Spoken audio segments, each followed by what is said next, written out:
Hello, shalom, salam, and hola. My name is Michael, and this is Hot Jewish Energy. New intro, which we had before, but welcome to part 2 of the season 2 premiere.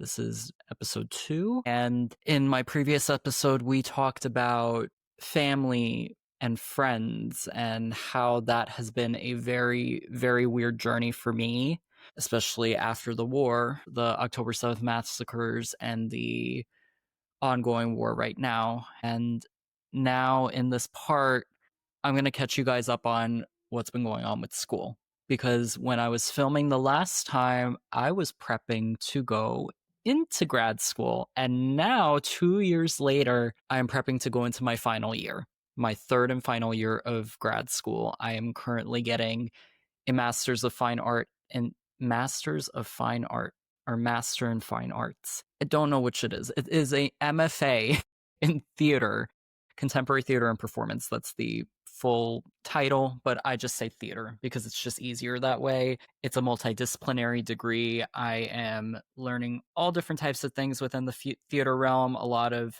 the creative, a lot of the behind the scenes, a lot of the on stage, which I personally have more experience with. So I've really gotten to put my hands in different things like directing, writing, hoping that I can learn more about producing, and which I will get to do in my thesis, but I'm really just getting to do things that I wasn't used to. I'm mainly a performer. I'm an actor and singer by trade. So getting to experience different things within the theater realm has been interesting to say the least. There have been ups and downs, and today I'm going to be talking about how all of that has been impacted by the war and October 7th and what's going on in Israel and Gaza and West Bank. I think it's fair to start at the beginning because I don't even know the quote.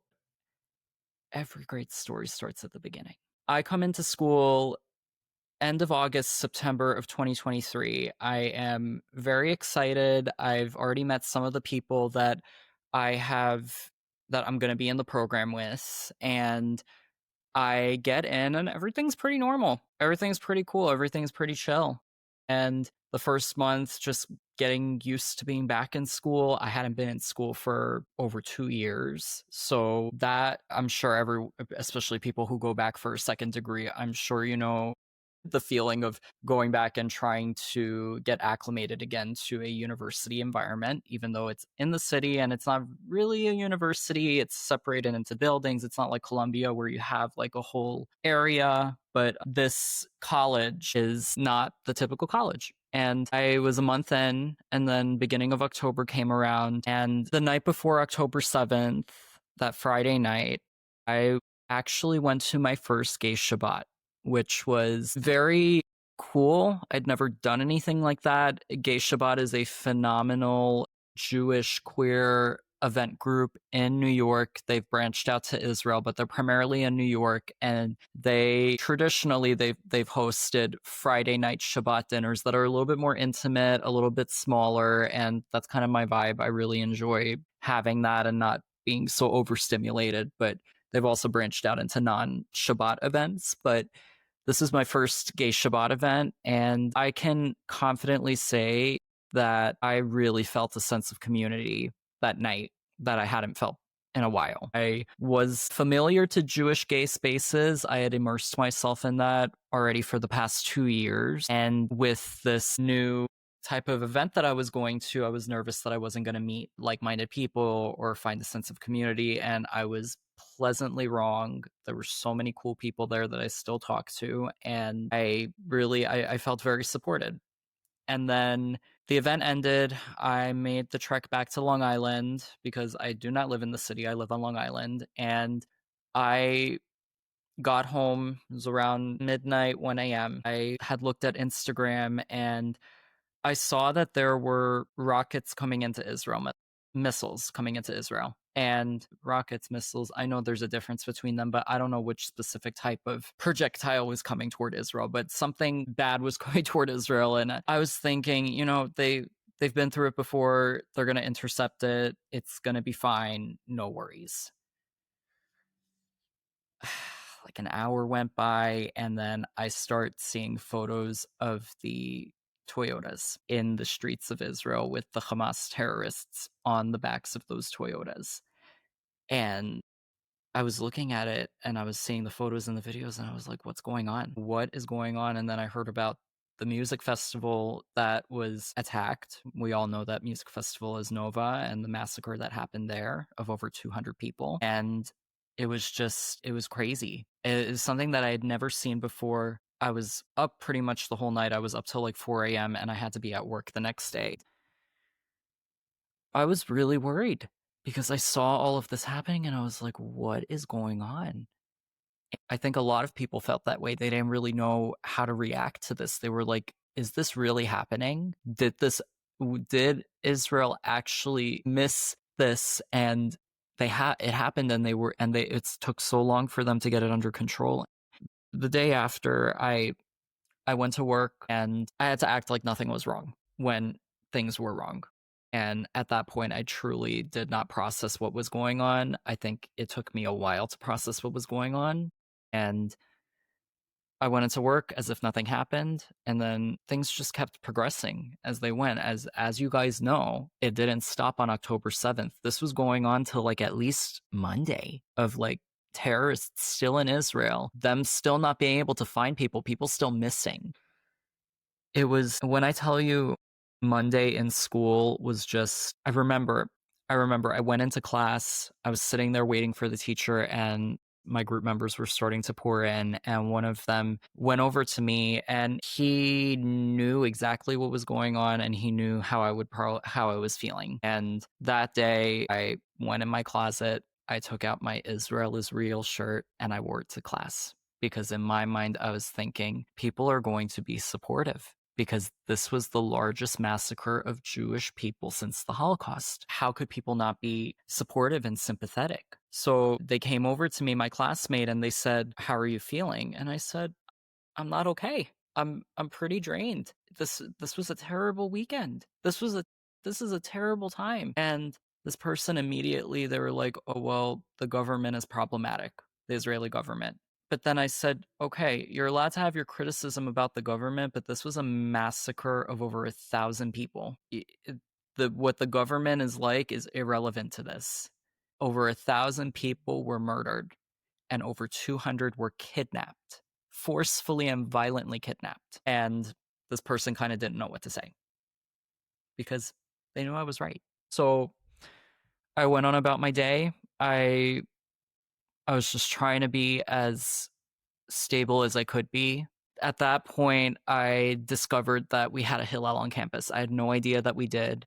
And I found out about it through a friend who no longer goes to the school. And they had told me, oh, there's Hillel, there's this group chat, you should be a part of it. And got added to the group chat. And they immediately had a meeting after the massacre. And I tell you, that meeting was packed. There were about 50 or more people in that room. It was insane. I had never seen that amount of people gather at this school being Jewish. It was something that I had never seen at my previous undergrad. And this was even before Israel launched their response to Hamas in Gaza. And I believe the school had made a statement later on. I don't know if they had made it at that point, and then people got pissed because they didn't mention the Palestinians. This was even before they responded. So I remember the school made like a revised statement acknowledging the Palestinian struggle, which honestly, at that point, why are we mentioning that when Israel didn't even respond at that point? But that's a whole other conversation. But I went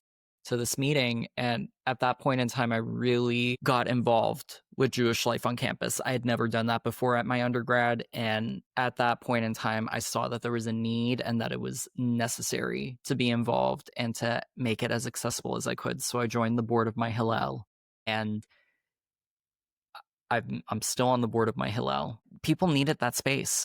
People needed it in that time, and things were just progressively getting worse. And I'm not going to go down the rabbit hole of how things got worse, because we all know how things got worse. I mean, things are even bad, still equally as bad right now. The school just went crazy, fully crazy. And the SJP mobilized, and I really could not understand why they were being so mean and insensitive, but obviously I know that now because they're all a bunch of psychos. We were just really trying to hold on to our little space at Hillel to have a safe space and have a space where you can proudly be Jewish and a space to decompress from all of the craziness going on. And one of the tipping points at our school was when the encampment started. That fully changed it. Well, actually, no. Even before then, there was something fucking crazy. I'm just gonna curse. Fucking crazy. In March of 2024, so last year, we as Hillel, for an event, we invited an IDF soldier and their sister to come and speak, to share their perspective on the war and what's been going on in the October 7th massacres and the sisters' experience. And we publicized the event and it received a lot of backlash. People were calling for the event to be canceled by the school. People were calling to boycott Hillel. People, meaning the anti-Israel SJP proxy SJP members, were doing that. And SJP actually launched a protest outside of the building where we held our events. So to give context, we had a room that we had booked at one of the campus buildings, and the location of that room, we hit the location. You had to register to be able to get the location. The location was compromised. Someone got into our chat. They leaked the location, and people knew that that was where the meeting was going to be. So we had to switch locations quickly to a room at another building. And then that location also got compromised. So we didn't know it got compromised until members of our Hillel went into the room, and there were all these anti-Israel SJP people sitting in the room staging a sit-in. And they were making it very hard for us to start the event. And to put even more context into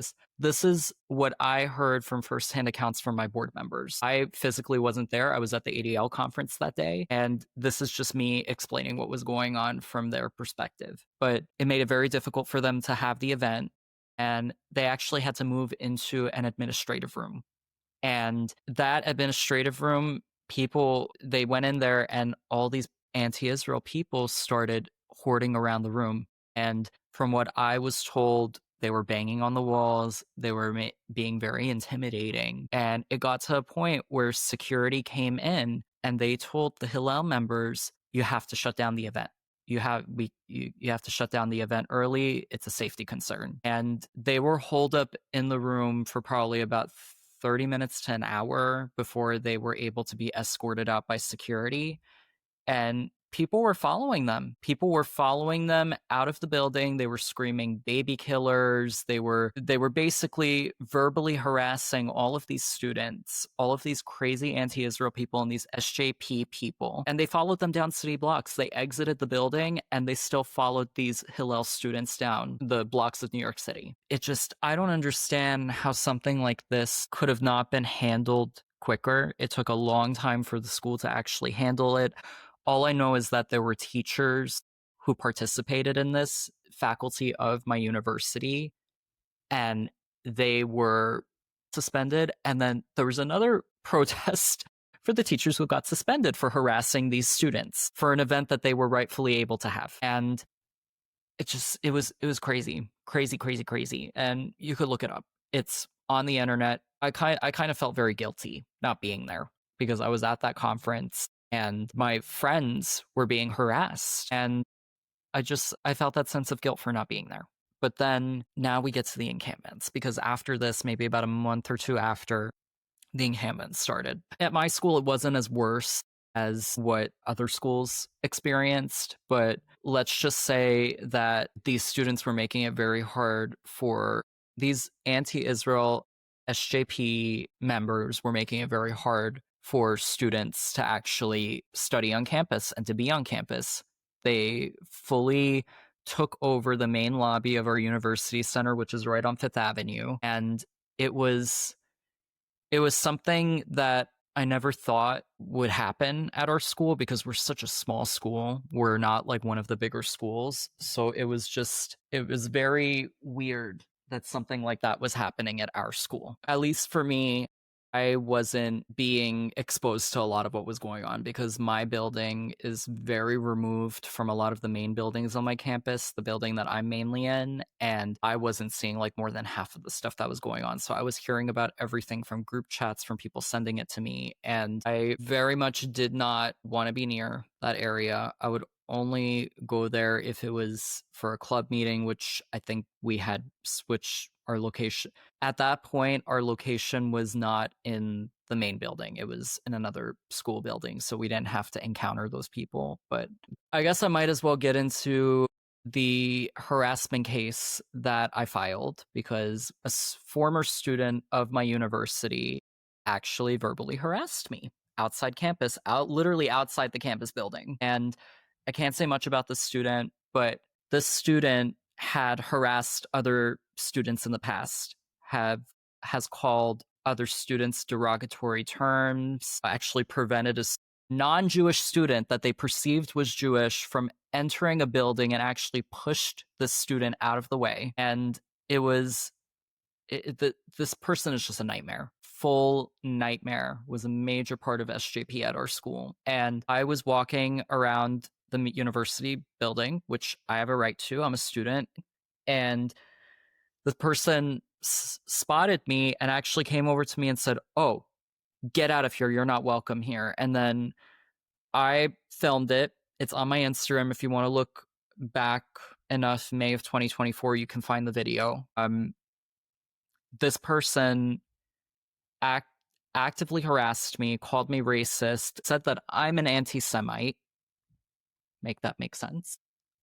I got the whole thing on video, and it's online, it's public, but this person is just completely bonkers, like actually bonkers, and I filed a harassment claim against them. I went through the Title IX office, civil rights office. He was impeding on me being able to even enter a building. He was telling me that I wasn't welcome in that area, that I wasn't welcome into the building. And I sent in my evidence, I sent in my email. They got back to me about 2 weeks later. This was in the beginning of May, and then the end of May came around and they said, "Oh, we have your case and we're reviewing it." I actively followed up with the office multiple times, emailed them 2 weeks later, a month later. I emailed them in the middle of the summer. Sometimes I would get responses back saying, "Oh, this person's out of office, they'll get back to you when they're back."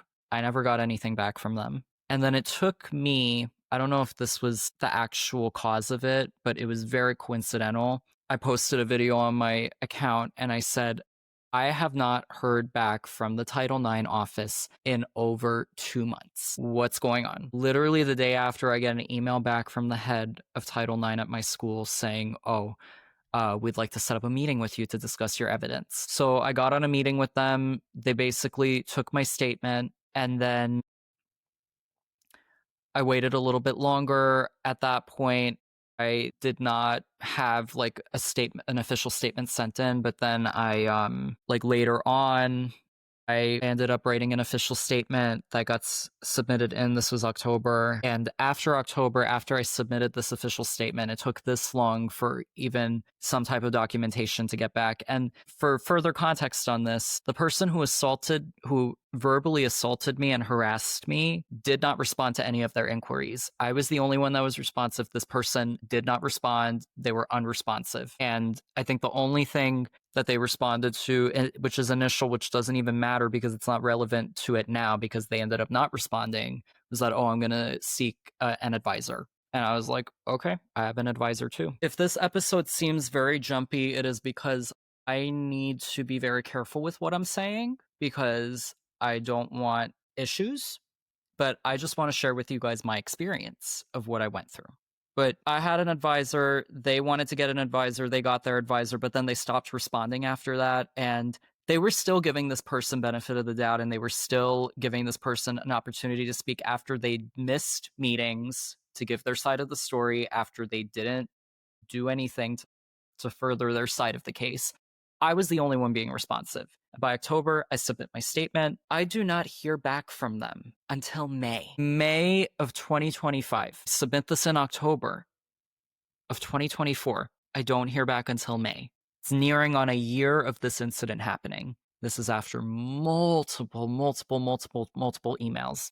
between me and Title IX, my advisor in Title IX. You want to know how I got my response finally? I had a conversation with someone who is very important at the school, someone who frankly has been really great. I had a conversation with them saying, I have not heard from Title IX in like over 6 months. I've emailed. My advisor has emailed. What's going on? So then the day after, I get a response. And Title IX, this is what they write. Your case is closed because this student that you're submitting the claim against is no longer within our jurisdiction. Let me explain that in simple terms. They are no longer a student. It took you 6 months, over 6 months, to tell me that you're not going to do anything for me because the student's no longer a student? Why didn't you do anything when the student was a student? The student either left on their own terms or the school threw them out. I have no idea.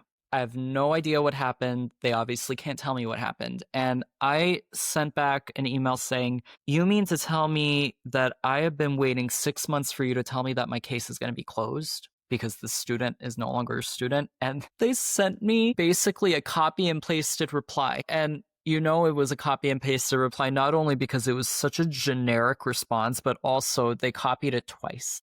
They copied and pasted it twice. I just laugh when I talk about this now because it is just a whole other level of absurdity. And this is my parting message with this, because I cannot talk about this anymore for many reasons. But if someone like me, who is grateful enough and lucky enough to have a platform to bring up issues, especially within universities for Jewish students, if someone with my platform cannot even have something dealt with in my own school, I cannot imagine what it's like for students who don't have a platform. It's like, if I can't get justice as someone who has a platform and someone who's lucky enough to have a voice and be given a voice, I can't imagine what it's like for other students. And I sympathize with you guys so much, and I want to give you that platform. And I have given you that platform, and I want to continue to give you that platform. If someone like me who has an audience can't even get stuff done and have justice, then what the fuck is going to happen with everyone else? Because I have called them out.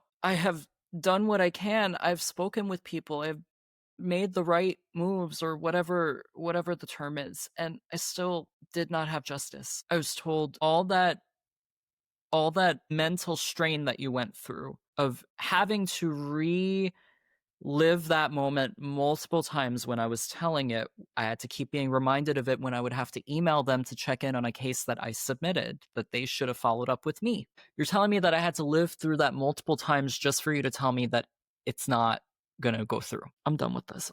I'm done talking about it. Yeah, I guess I'll just say it briefly because it is in the past and things have gotten better within my major.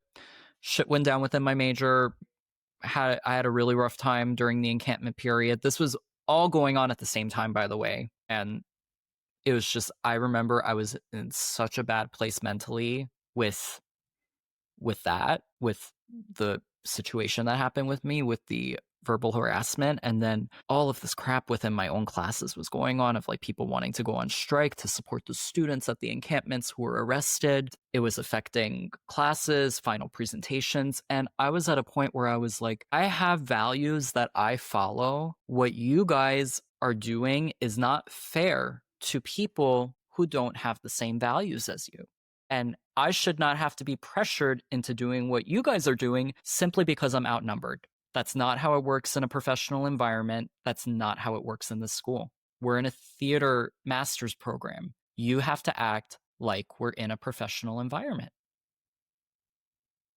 If my values don't reflect the values of the majority, that has to be respected. You can't say we all stand for these values when that's not true. And bottom line, I made sure that I was heard. I made sure fair decisions were made that respected me and the other people. And at the end of the day, I mean, did it affect my relationships with people? Yeah. Have the relationships gotten better? Yeah, over time.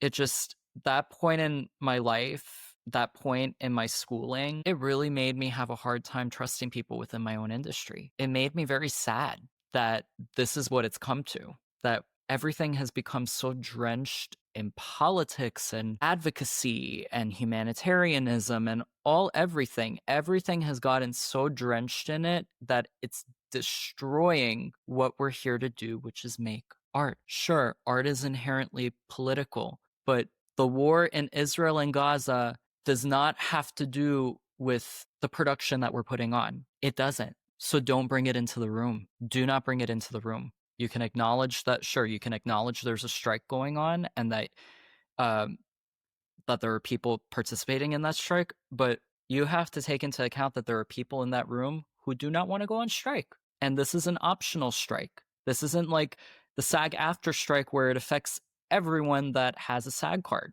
That's completely different.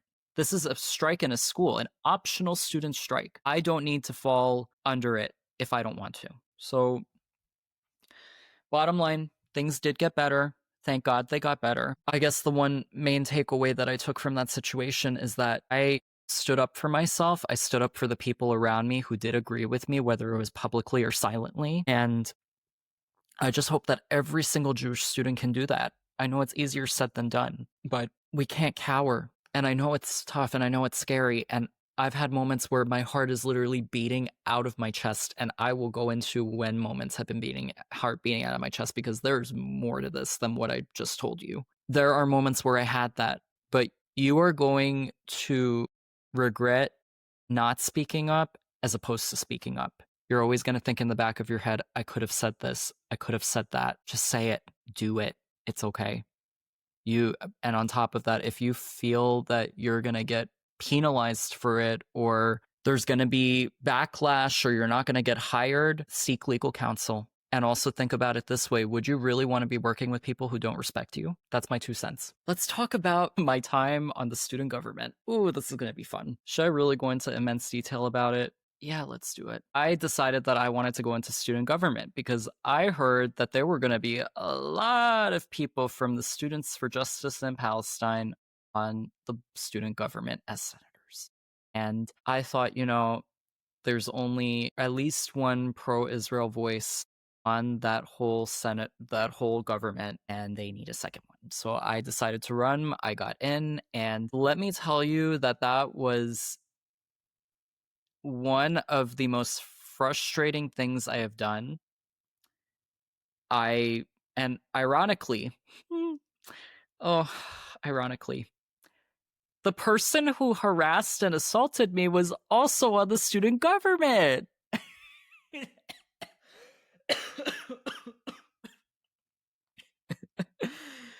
Oh my gosh. They were on the student government too, and I had to be in the same room with them, and I had a no contact order with them, so I had to be very careful with what I said and how I said things. But basically, let's point out certain things. Well, there were times where people would laugh at me in the room when that wasn't supposed to be happening, when I brought up certain points, which one of them, I'll talk about the one time people laughed at me. We had the president of the school in the room, and he was basically taking questions from the senators, and one of the senators was bringing up how he was going to support SJP, and I immediately raised my hand and I said, I think it's very important to mention that, oh wait, I forgot the most important thing. Well, not the most important thing, but one of the most important things. SJP was on probation at my school for putting the logo of Hamas on an event flyer. So this person brought up SJP, and I raised my hand and I said,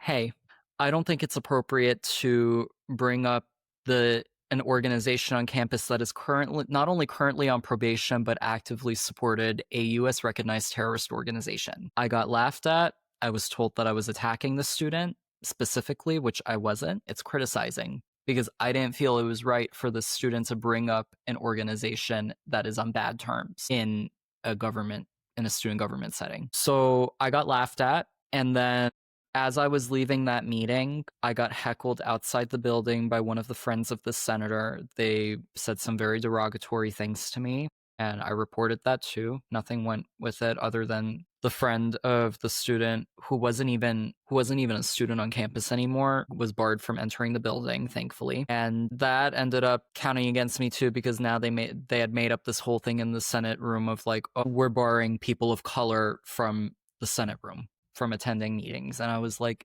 this isn't about who the person is. This is about the fact that they verbally harassed me outside the building, and I was targeted for what I said in a student government meeting. Yeah.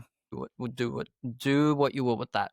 That happened, and then thing after that moment, I talked with the heads of the student government, and I said what is happening is not okay, and I really didn't appreciate what was going on, and things somewhat got better. They did get better, a little bit better. Ironically, the person who harassed me, who was on the student government, actually they either left or they were removed. I don't know exactly what happened, but they were no longer there. I forgot to mention that I was in student government from like fall of 2024 to spring of 2025. So for that context, this was after the encampments and everything. Probably one of the most obscene things that happened within that student government was a resolution that eventually got swept under the rug and thankfully shut down by the school. But I was shocked that it was even brought up and even written. There were 3 individuals on the student government, including the heads, who wrote and approved a resolution for the student government of the university to cut all ties with Hillel as an organization. No funding, no anything from student government. And to put context into it, the student government at my university, they deal with a lot of the communication between clubs on campus, and they deal with a lot of the funding. So it was just reading that, and they based it off of the fact that we had hosted that event with the IDF soldier and the sister, and that we should not have any support from the student government because we support genocide. And as someone who was on the board for Hillel at the time, it was very hard for me to see that. And I was furious because something like this is not allowed. You're not allowed to discriminate against a club. You're not allowed to discriminate, especially against a club for a protected group of people. I immediately took it over to administration. It was shut down immediately, and it's like it never happened. The messages were deleted from the group chats that we were in, and no one brought it up in the next meeting where it was supposed to be presented. And I forgot one caveat of it. So basically, in the resolution, they were mandating that until Hillel cuts all ties with Birthright and Hillel International, that student government will not work with Hillel or converse with them. Oh my god. But then it got swept under the rug like nothing happened, and nothing came of it. I think most of the people who, well, not I think, I know most of the people who were on that, who had wrote that resolution, were no longer in the student government after that. I don't know if it was because of that or because of other reasons, but they weren't on it. And ironically, the person that harassed me who was on student government helped write this resolution. Am I shocked? Nope. But they kind of pretended that it didn't happen. And then people in the community got hold of this resolution that never saw the light of day, thank God. And they were worried of it existing. I had people contacting me saying, "Hey, what the hell is this?" And I had to tell them, it's been dealt with. We already took care of it. It is not going anywhere. And what worried me is that some of the people who were a part of that resolution were still on the student government, even in this upcoming iteration of it. There are people who were a part of that resolution who had seen it and had approved it and had written it, who are still on the student government, and that is mind-boggling to me. And I brought up concern about it. I have said, how could people like that be on a student government when they have attempted to actively discriminate against students on campus? Allegedly, they're still there. Maybe that's changed, but I made it very clear that I was not okay with them being on there, especially with me not being there, because I don't know what the hell they're going to do. I don't know if they're going to try some other shit too, and no one's going to be there to stop them, or hopefully there would be someone there to stop them. I don't know. But that resolution, it was just, I don't understand how you could let people write that and even present it. And it got shut down by the school, but still, the fact that it was even in their mind to do that, to discriminate against Jewish people. Oh my god. But the student government was so messed up. We get into Tu B'Shvat, And I took on the initiative of wanting to make holiday posts that were made by the student government celebrating different holidays. And I thought it was important to make a Tu B'Shvat post because Tu B'Shvat it's an important Jewish holiday. It's not one of the most important, but it's important. And I felt, especially since we try to be a very eco-friendly school, that it's a perfect holiday to commemorate because it's about trees, it's about the environment. And I created the post. I mentioned in the post that the holiday is celebrated in Israel because more than half the world's Jewish population lives in Israel. I said the holiday is celebrated in Israel.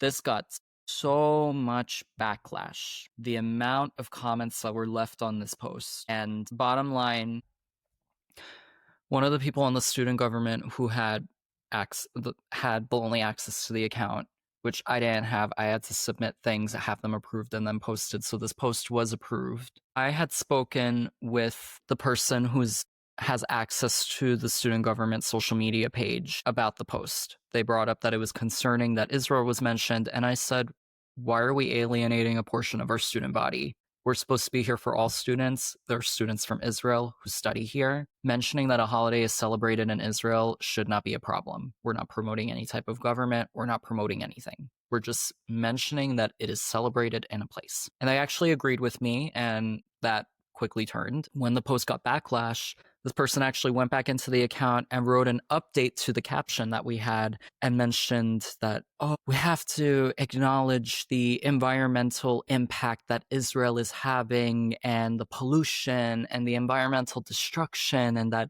we stand with indigenous communities and that we're against colonization and we support the liberation of Palestine. So they wrote all of this, and I said, how dare you co-opt a Jewish holiday? And this was something that was going to be discussed in a meeting further, and another senator was very, very upset about this post being put up and had written in the group chat when it was uploaded. They said, and I quote, "This is embarrassing," and allegedly this student is Jewish. And I told them, I said, in the room, I said, I find it extremely disrespectful that you are saying that a Jewish holiday is embarrassing.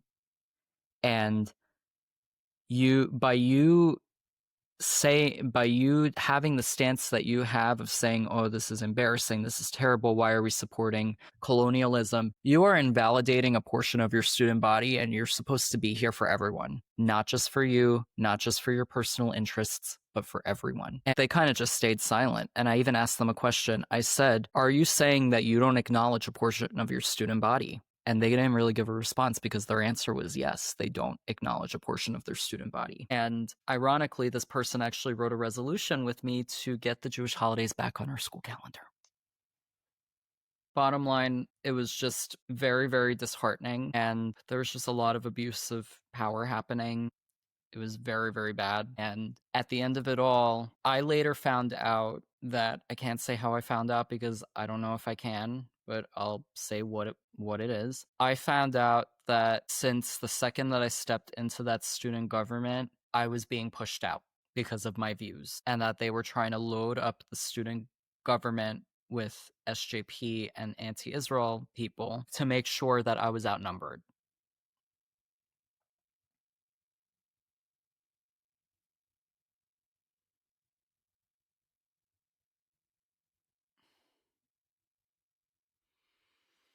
There's just so much, and this has been in my head for a long time, and I have so much more to say. It's just very jumbled right now. But to finish off on that, I really felt icky when I heard that. I felt like, wow, people were actively against me for simply having the stances that I had, and that they were trying to get me out or to silence me. And it was very hard to hear that. And on top of that, they owe me a lot of money for travel that I still have yet to receive. And I was promised, it is literally written in an email that I was promised these funds, and I still have not really received those funds because I would come in every week from Long Island specifically for this meeting, and they said that they would cover that money since I was coming in specifically for it, and I still have yet to see most of that money. Bottom line, student government was a shit show. I am no longer in it because I frankly do not have the time to be in it anymore, and honestly, I do not want to have a headache anymore, because the entire time that I was there, I really did not feel valued. I didn't feel respected. Maybe in moments I did, but for the most part, especially with all the crap that happened at the end of me finding out all of that, it just left a really, really sour taste in my mouth. And all I have to say is best of luck to the people who are going to be in student government next year, because you are going to need a lot of patience, especially if you are not for all of this anti-Israel crap going on. You need a lot of patience. So that's that. Oh, wait. I didn't even mention this. There was so much shit that happened there. I'll just mention this briefly. The people who were anti-Israel in the student government, they were very much in support of having divestment, which that conversation happened at a lot of campuses, but they quickly realized that having Israel at the center of it wasn't working. So they went into a more environmental focus of that, oh, we need to divest from fossil fuel companies and weapons manufacturers because it's bad for the environment. And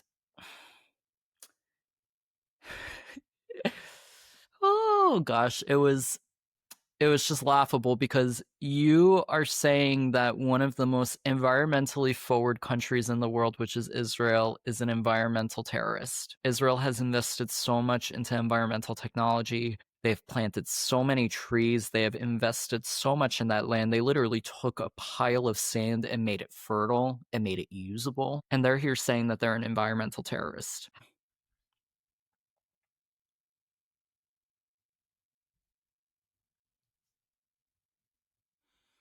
Okay, I'm done with this. That was a lot. It was very scattered. I know. I'm very, very removed from this. I've been removed from it for a few months now. And I just wanted to share with you guys the craziness of what was going on in my school. And there's a lot more, not enough time to share it. I mean, we're already at almost an hour. I just want to thank you for the support that you've shown me, especially when I've dealt with all the crap that has been going on in my school. I am very, very fortunate enough that I have not had to deal with half of the stuff that Jewish students have had to deal with on their campuses. People have been through way worse than I have. And I just want to say I applaud you. It's never easy to have to go through stuff like this. At the end of the day, like I said before, standing your ground and standing up for your values will always be the best thing that you can do. Never succumb to anything. Never check your values at the door. You have a right to speak up, and you should speak up. That's all I got for now. I know we mainly talked about school, but I feel like we've talked about October 7th enough that I didn't really need to rehash a lot of the things, because I think we all have a lot mentally going on and a lot of trauma. And I just wanted to take this time to talk about things that have been roaming around in my mind and that I've kind of tried and made peace with. But anyways, this is Hot Jewish Energy. You can find me on pretty much most main social media platforms: Instagram, TikTok, X, Facebook, at Hot Jewish Energy, at Hot Jewish Energy Podcast, at Michael T. Valdes with an S at the end.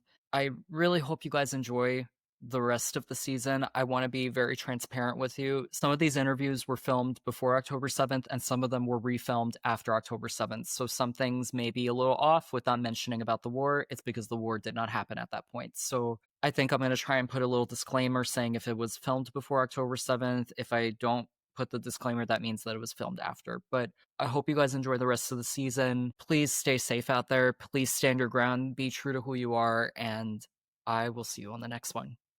Bye. Thank you for watching. This is Hot Jewish Energy.